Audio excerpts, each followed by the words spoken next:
Olá, que bom que estamos mais uma vez aqui reunidos para refletirmos sobre um tema de grande importância, muito atual e, sobretudo, de grande aplicabilidade para todos aqueles que se dedicam ao espiritismo, principalmente a sua parte experimental. Então, o nosso tema da noite ou da hora, né? Dependendo do momento em que nós estaremos sendo assistidos, mas o tema para o momento será esse aqui que vocês vão ver projetado e que nos ajudará a sermos conduzidos por uma sequência de raciocínio e de reflexões. Mediunidade com Jesus. A mediunidade por si só, ela já nos conduz a uma série de reflexões, a uma série de conclusões necessárias para que nós possamos nos inserir dentro da doutrina espírita ou de sua parte experimental, como costuma nos dizer Kardec, de forma segura. Então, a primeira pergunta aí que nós temos a fazer é essa: mediunidade com Jesus, o que significa? E nós temos que nos lembrar que dentro da própria constituição doutrinária, o Espiritismo surge como ciência de observação ou ciência prática. Ele ao mesmo tempo se configura como filosofia, porque essa ciência ela está apoiada num arsenal, ou ela está apoiada em toda uma estrutura teórica, em uma filosofia chamada filosofia da ciência espírita. E essa ciência, essa filosofia, que a doutrina se constitui, que ela é ao mesmo tempo uma ciência e uma filosofia, ela apresenta consequências morais. E essa moral que o Espiritismo adota é a moral cristã. Então, nós percebemos que esse tríplice aspecto de ciência, filosofia e moral, a doutrina nos traz uma nova ciência, nos traz uma nova filosofia, mas em termos morais ela não nos traz nada de novo, ela nos traz a melhor moral que existe no universo, que é a moral cristã. Então, na verdade, tudo que nós observamos enquanto ciência, toda essa filosofia necessária para o respaldo dessa ciência, nos conduz à moral do cristianismo. Assim é que o Espiritismo, ele não nasceu do cristianismo, ele chegou ao cristianismo através dessa ciência e através da filosofia. Então, a moral cristã é, como Allan Kardec nos diz, o Espiritismo se nos traz uma nova ciência, uma nova filosofia. Em termos morais, ele não nos traz nada de novo. Ele nos ajuda a compreender a moral cristã e, sobretudo, vivenciá-la, que é o aspecto essencial da doutrina, que é nos ajudar, nos respaldar num conhecimento científico e filosófico para que possamos vivenciar essa moral tão importante. E nós sabemos que a parte experimental do Espiritismo, ela foi toda construída em cima dos fenômenos mediúnicos. Foi através dessa intermediação que nós conseguimos as revelações que os espíritos vieram nos trazer, e que essas revelações, elas são testadas, elas são submetidas ao crivo da razão e em cima de uma metodologia para a construção dessa ciência. Assim é que, após o lançamento de O Livro dos Espíritos, que contém toda a base filosófica e científica da doutrina, ele tem toda a base da doutrina espírita, surge como uma necessidade imprescindível o lançamento do Livro dos Médiuns, que possui dois nomes, né? Livro dos Médiuns ou Guia dos Médiuns e dos Evocadores. Então, esse livro é a base, vamos dizer, tudo que nós necessitamos para termos uma prática mediúnica segura. Lembrando que, nesse ano de 2021, o Livro dos Médiuns completa 160 anos de sua publicação e é uma obra essencial, imprescindível para todos aqueles que querem se dedicar a essa experiência do contato com os espíritos, de obterem toda essa consolação e essa instrução, essa orientação que os espíritos podem nos trazer. Assim, aqui na introdução de O Livro dos Médiuns, Allan Kardec logo nos diz que é muito natural que entre os que se ocupam com o espiritismo exista o desejo de se porem em comunicação com o espírito. Esse desejo é muito natural, essa vontade que todos nós temos enquanto espíritas, ou até mesmo os não espíritas, de entrar em contato com os espíritos. E devemos nos lembrar que sempre o objetivo desse contato tem que ser um objetivo útil, um objetivo sério, um objetivo edificante. Então, nós começamos a compreender que é natural, mas para que satisfaçamos esse desejo, é necessário que estejamos preparados, que conheçamos toda a teoria para que o laboratório possa ser desempenhado com segurança, porque como toda ciência experimental, a falta de conhecimento pode nos levar a sérios perigos ou a sérios escolhos, como era a palavra que Allan Kardec gostava de se referir, né? Os escolhos da mediunidade. Então, nós temos que ter muito cuidado quanto a esse aspecto. E uma das primeiras questões que nós devemos observar é: será que o desenvolvimento da mediunidade tem alguma relação com o desenvolvimento moral dos médiuns? Olhem bem, são dois aspectos bem interessantes e que nós temos que compreender aí na questão que Allan Kardec propõe, na segunda parte do Livro dos Médiuns, mais especificamente no seu capítulo 20º, que trata exclusivamente da influência moral do médium. Ora, se nós estamos tratando de moral, porque sabemos que a moral que o Espiritismo adota é a moral cristã, então a mediunidade, ela tem que estar respaldada nessa moral. Portanto, mediunidade com Jesus significa mediunidade com a moral do cristianismo. Um dos primeiros pontos que nós temos que pensar, raciocinar, é se esse desenvolvimento da mediunidade, aqui observando bem que desenvolvimento não tem aqui a ver com aprimoramento, tem a ver com a intensidade da mediunidade, com o grau de mediunidade que nós possuímos. E nós sabemos que a mediunidade, ela se estabelece em diversos níveis e graus, a ponto de existirem pessoas que dela só possuem vestígios, ou pessoas que só podem ser influenciadas pelos espíritos, não mais do que isso, não servem como intermediárias na verdadeira acepção da palavra. Daí a definição da mediunidade no sentido lato sensu e no sentido estrito sensu. No sentido lato sensu, todos nós somos médios.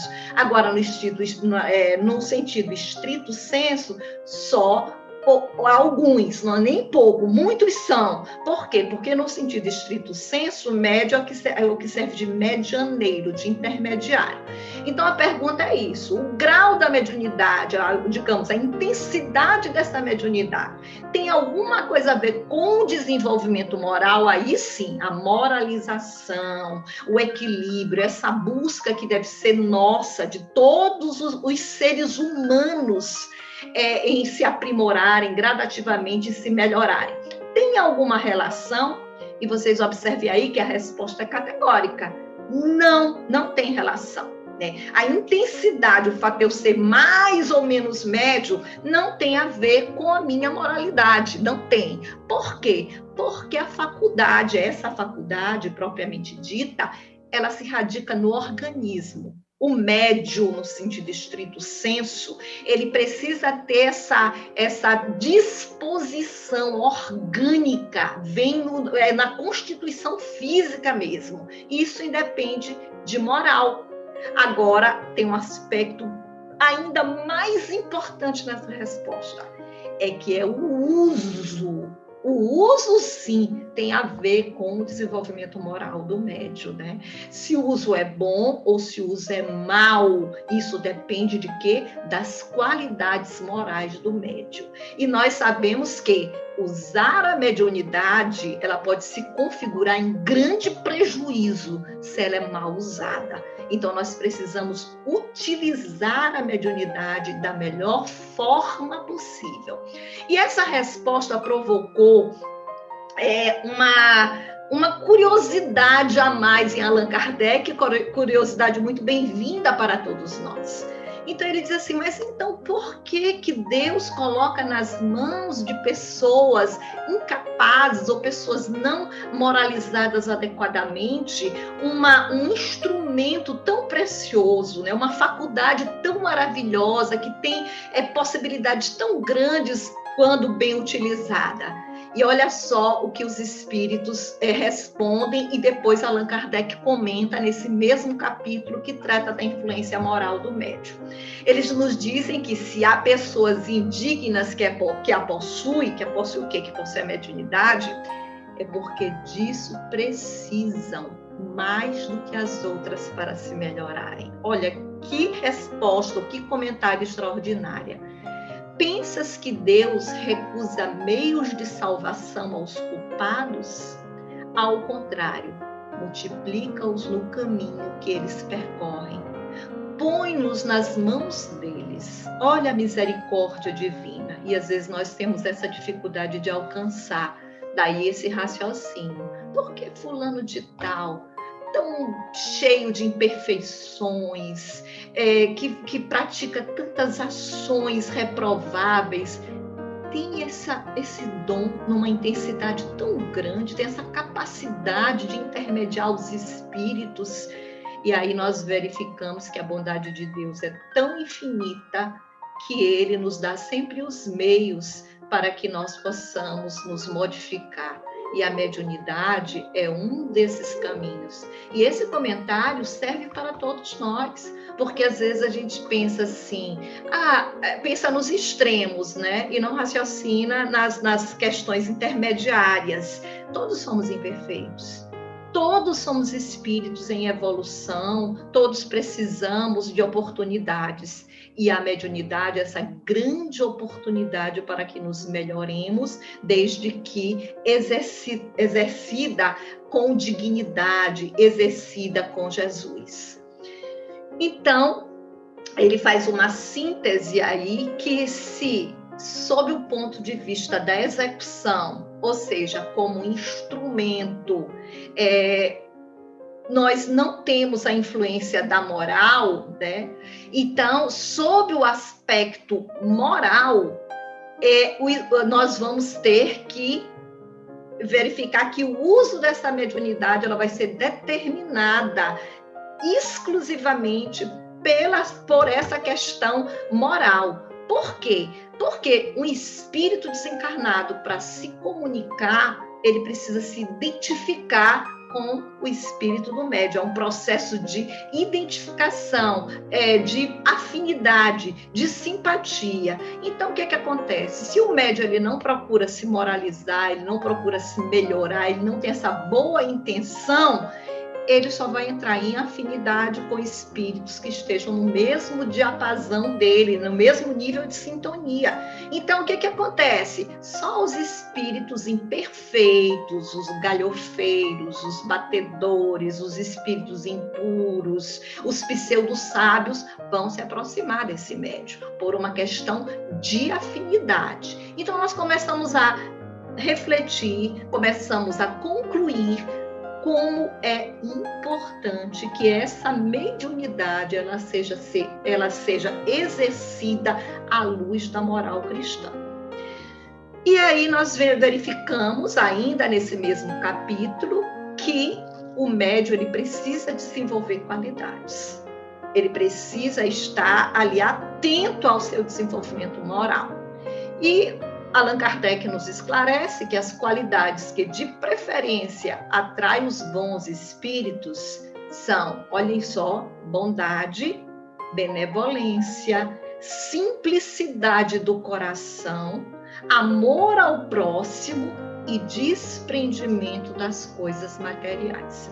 Então, nós verificamos que a mediunidade, ela nos conduz a uma luta contínua pela nossa melhoria, pelo desenvolvimento de virtudes, e é um processo que nós vamos fazendo passo a passo, através da vigilância, através do processo do autoconhecimento, e sabemos que é um exercício que Deus nos favorece para a nossa melhoria, de caminharmos, às vezes cairmos, mas sabermos que precisamos nos levantar. Então, eu acho que agora nós já compreendemos o que significa a mediunidade com Jesus. Mas é importante que, além de compreendermos o que significa a mediunidade com Jesus, que façamos esse exercício de buscar Jesus para que ele esteja presente, para que ele se faça presente no nosso processo de exercício mediúnico. E aí nós vamos para uma questão prática, né?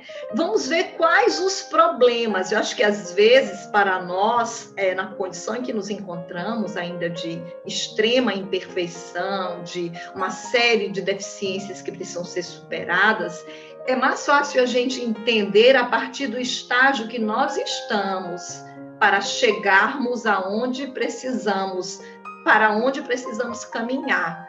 Então, nós vamos agora refletir sobre essa questão prática da mediunidade sem Jesus, que às vezes nós enveredamos por esse caminho.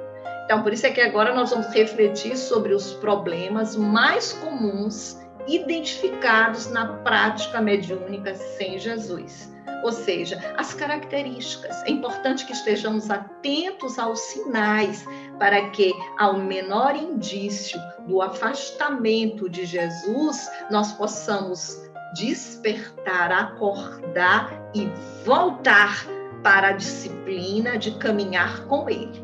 Então, em linhas gerais, o que se observa quando nós estamos nos afastando dessa mediunidade abençoada, dessa mediunidade santa, que é a mediunidade com Jesus? Então, nós temos 2 pontos bem interessantes e necessários que sejam observados. O primeiro problema que acontece com o médium que se afasta ou que inicia esse processo de afastamento de Jesus é o interesse. E o outro ponto que nós vamos abordar é o orgulho, esse binômio aí, orgulho / vaidade, porque geralmente não dá para separar, né? O orgulhoso do vaidoso. O orgulho, ele já te leva a esse comportamento de vaidade. E nós vamos analisar um por um, no sentido de ficarmos alertas a esses indícios. Então, nós vamos nos reportar exatamente a Jesus, já que a mediunidade ela tem que ser exercida com ele.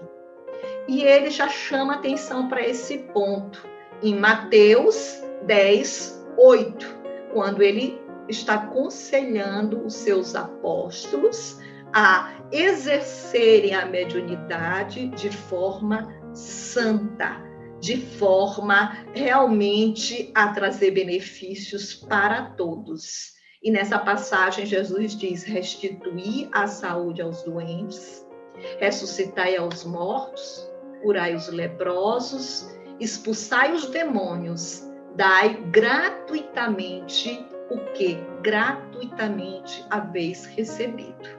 Essas são as orientações que ele passa aos apóstolos que, como médios, precisavam exercitar essa mediunidade em benefício dos necessitados, tanto que todas as recomendações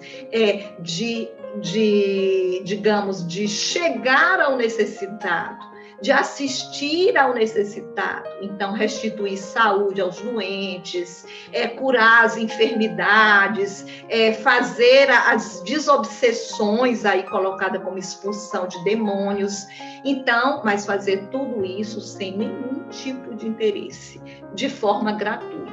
E Allan Kardec, no Evangelho segundo o Espiritismo, no seu capítulo 26, exatamente no item que trata especificamente sobre o exercício da mediunidade, ele nos diz o seguinte: ele transpõe essa recomendação de Jesus para os nossos dias. Ele fala aos médiuns atuais.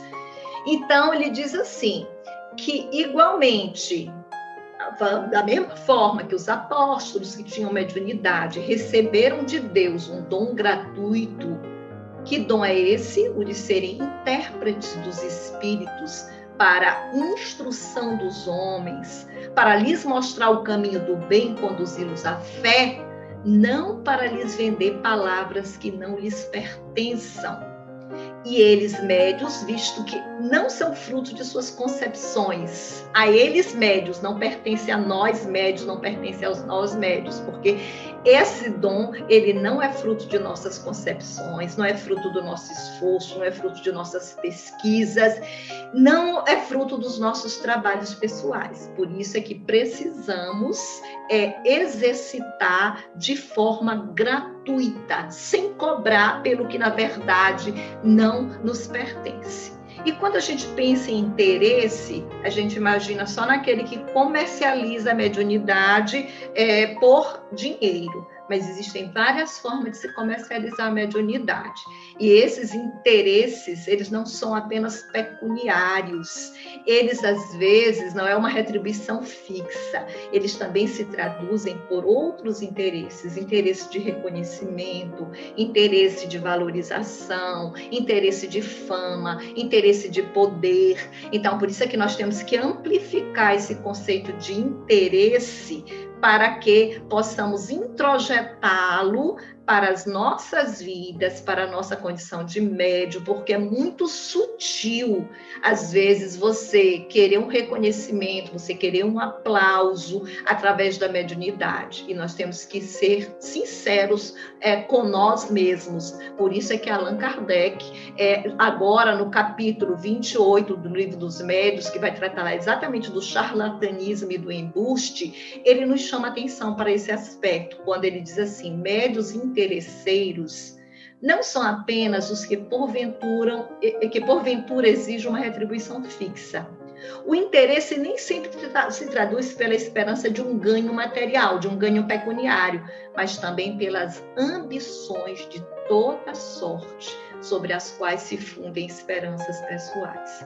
Então, isso é um alerta muito importante. É para que nós estejamos atentos, vigilantes, porque as nossas imperfeições nos traem de forma sutil e nós temos que estar atentos a qualquer indício para que reprimamos essas tendências antes que sejamos convencidos a adotá-las. E ainda tem outro aspecto muito interessante, é que às vezes, antes de passarmos por esse raciocínio, nós vemos um resumo do que precisamos, né, quanto à questão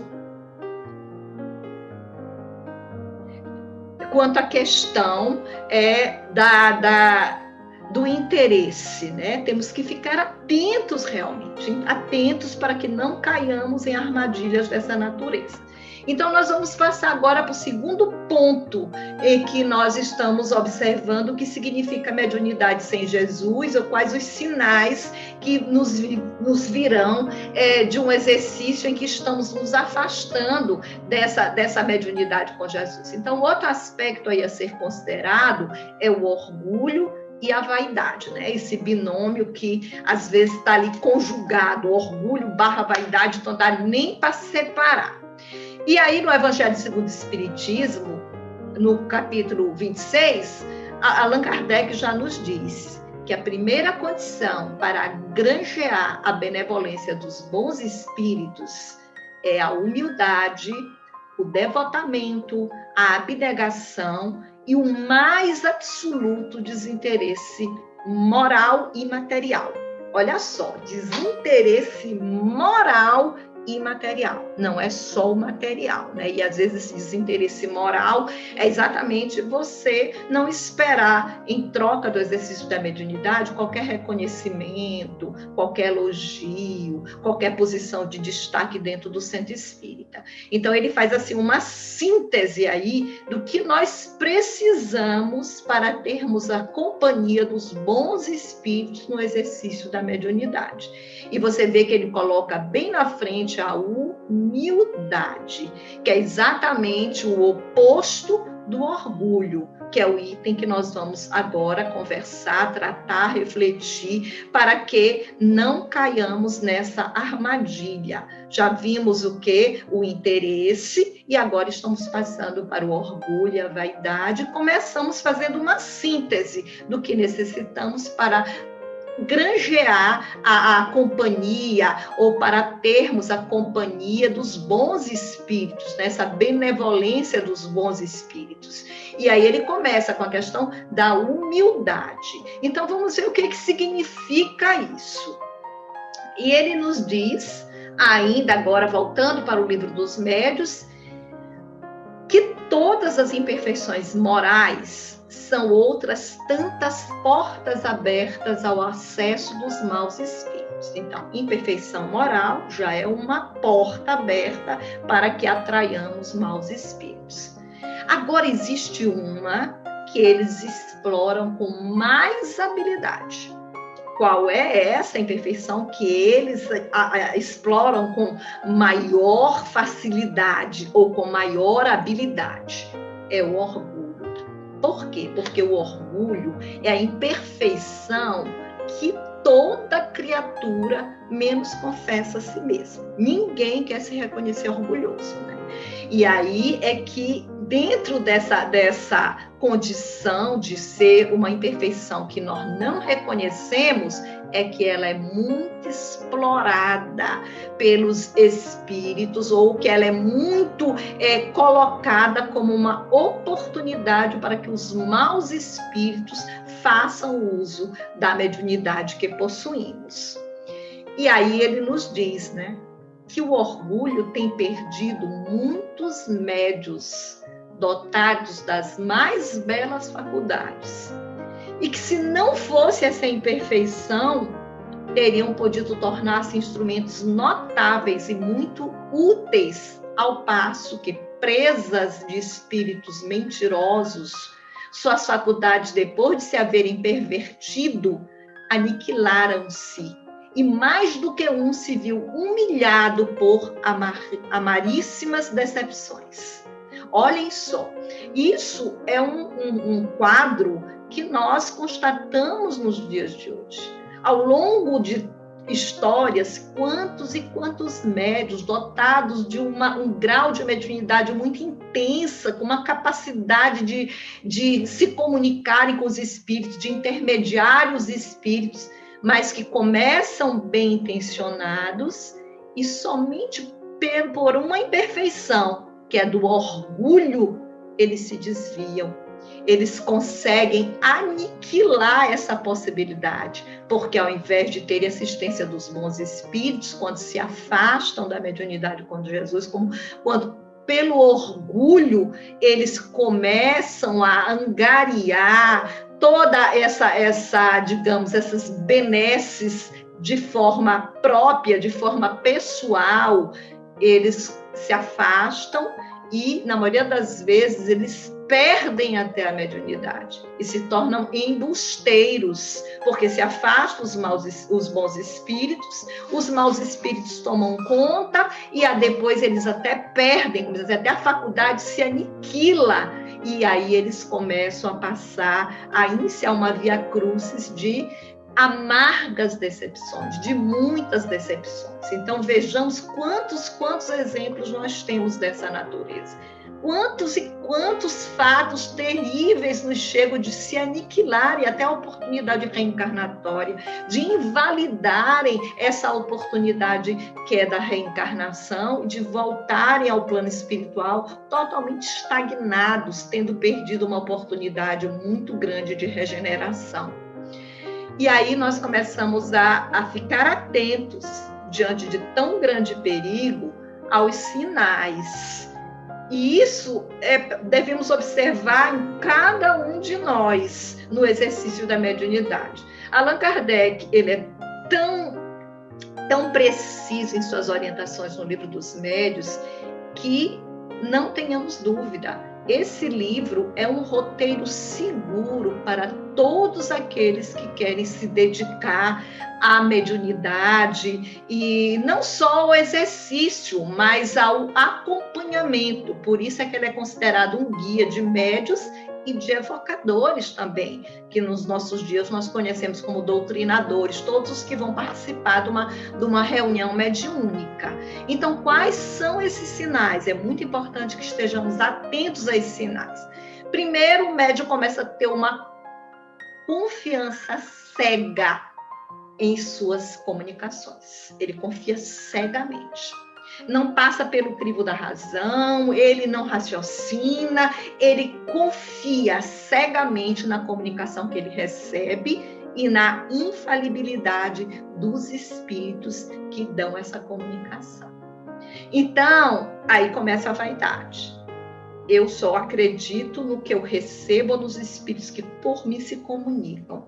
E eles começam a desdenhar tudo que não venha deles, porque acham que possuem o privilégio da verdade.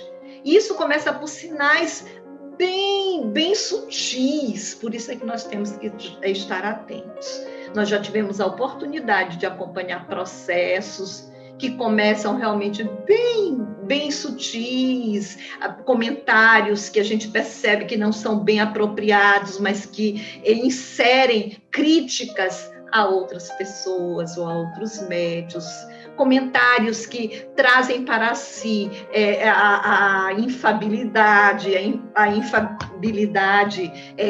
no processo da mediunidade. Então, nós temos que estar, porque não começa grande, não começa, esses sinais não começam assim de forma bem incisiva, eles começam de forma sutis, daí precisarmos estar atentos.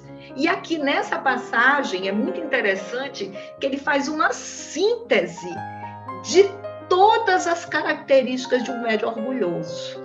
E é preciso que nós tragamos essa recomendação para as nossas vidas, porque nós não vamos conseguir mudar a vida do outro, nós vamos sim conseguir transformar a nós mesmos e não ficar transferindo as recomendações para os outros médios. Nós temos que trazê-las para as nossas vidas. Então, vejamos bem, olha as características.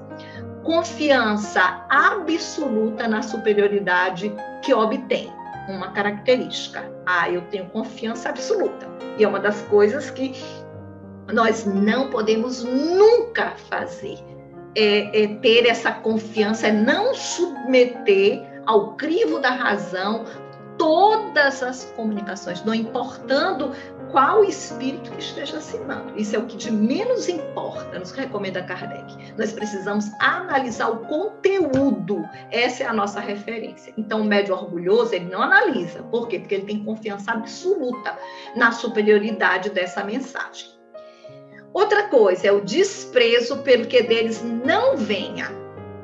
Não vem através de mim? Então não interessa, isso aí não importa, isso aí é besteira. Outra, essa importância dada aos grandes nomes. O médium orgulhoso, ele quer assinar Bezerra de Menezes, ele quer assinar Emmanuel, ele quer assinar André Luiz, enfim, ele só é intérprete de espíritos famosos. E ele faz questão de ter esse nome. Esses nomes. Outra característica é que ele recusa qualquer conselho. Qualquer pessoa que venha, ele recusa, ele não aceita e ele suspeita de qualquer crítica. E aí ele começa a se afastar dos que podem emitir opiniões desinteressadas, opiniões que poderiam ajudá-lo, né? E ele tem um crédito absoluto em suas aptidões mediúnicas. Mesmo que inexperientes, eles acham que as aptidões deles são totalmente perfeitas. Enfim, essas são as características do médium orgulhoso, do médium vaidoso. E às vezes a gente começa através de uma característica dessa, nós começamos bem de forma muito sutil a enveredar por esse caminho. E aí tem uma recomendação muito importante que Allan Kardec nos faz sobre essa questão de estimular o orgulho e a vaidade. E isso é um alerta para todos nós que às vezes incorremos nesse erro aí, com referências muito elogiosas a médios que suscitam ou que ajudam a desenvolver esse orgulho. Então, Allan Kardec nos diz assim: devemos também convir em que, muitas vezes, o orgulho é despertado no médium pelos que o cercam. Se ele tem faculdades um pouco transcendentes, é procurado e gabado e entra a julgar-se indispensável. Olha que recomendação atual, necessária e que denota uma necessidade para os nossos dias atuais, uma vez que nós constatamos muito nas casas espíritas esse excesso de valorização, essas referências elogiadas, fazer o médium indispensável, são todos erros, equívocos que incorremos e que nós devemos estar alerta, porque nós estamos prejudicando o médium. Nós não estamos ajudando, não estamos beneficiando, e isso acontece demais. Isso é um estímulo à vaidade, é um estímulo ao orgulho. Como escapar de um apelo dessa natureza? Nós somos falíveis, nós somos espíritos imperfeitos e nós temos que estar vigilantes quanto a essa possibilidade de enveredarmos pelo caminho do orgulho e da vaidade, muitas das vezes por predisposições que já são nossas e que são incentivadas pelos que nos cercam, que inadvertidamente acham estar prestando um benefício, mas na verdade nos estão prejudicando. E quantas vezes nós não fazemos isso, né? E que às vezes se transforma até numa idolatria que todos devemos fugir. Nós não estamos aqui para nos idolatrar, somos companheiros, irmãos, espíritos em jornadas evolutivas na mesma condição. Precisamos nos respeitar, nos reconhecer como somos, mas nunca cairmos numa armadilha dessa natureza que Allan Kardec nos chama a atenção. Então, eu acho que nós já podemos responder o que significa a mediunidade com Jesus. E, principalmente, o que devemos fazer para não nos afastar dessa assistência maravilhosa que o Cristo nos oferece em nossas vidas, em todos os setores, e principalmente nessa oportunidade que a mediunidade nos oferece de regeneração. E aí nós verificamos no Evangelho segundo o Espiritismo um resumo de como deve ser a mediunidade encarada, quando nos é dito que a mediunidade é coisa santa, que deve ser praticada santamente, religiosamente. Olha só, é uma coisa santa. E quando se fala em santidade, estamos nos referindo à dignidade, a respeito, a realmente nos voltarmos para objetivos dignos de edificação. Não é santo no sentido que nós compreendemos nos dias de hoje, mas é santo no preparo no sentido de estarmos preparados para servir a Deus, para vivermos segundo as leis divinas. Esse é o propósito de toda a humanidade, esse retorno à nossa própria essência, à nossa própria criação. Daí Emmanuel nos dizer no Consolador que assim podemos dizer que a primeira necessidade do médium é evangelizar-se a si mesmo, antes de se entregar às grandes tarefas doutrinárias, pois de outro modo poderá esbarrar sempre com o fantasma do personalismo em detrimento de sua missão. Então vejamos que todos, para exercitarmos a mediunidade, precisamos primeiro nos evangelizar. Precisamos primeiro buscar Jesus, para que esse exercício seja santo, para que esse exercício seja feito com devotamento, para que esse exercício seja dirigido ao benefício de todos que estão à nossa volta e em nosso próprio benefício, como uma oportunidade de regeneração, como uma oportunidade de continuarmos caminhando rumo à luz. Que Jesus nos abençoe e que esteja conosco em todos os dias de nossas vidas.